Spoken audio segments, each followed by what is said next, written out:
Dobre. On teraz také slovo vypovedal pred všetkými svedkami, že on nemá teraz žiadny kabel. Ďakujem za to všetko, za spoluprácu. Je to pravda. On môže teraz vypovedať za všetkými, čo čujú teraz svedkové, že teraz nemajú kabel. Ale vtedy, keď ľudia sme palili s ním elektrinu, vtedy kabel. Tu kabel, tu kabel, tu kabel, či ten? Počúvajte dobre. Tu kabel, tu kabel, tu kabel, tu kabel, hej? No a on to po penieži užíval na automatoch. A tam, čo dával tým ľuďom, on znal, že kemu nie. A čo spravu s peniežami, keď ľudia platili každý deň? Teľo a teľo a teľo.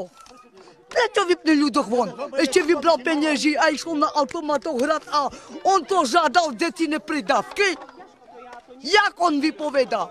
On toto nech vypovedá. Nie teraz, jak má sám elektrinu, jak ľuďoch vypnul von a on potreboval tie penieži.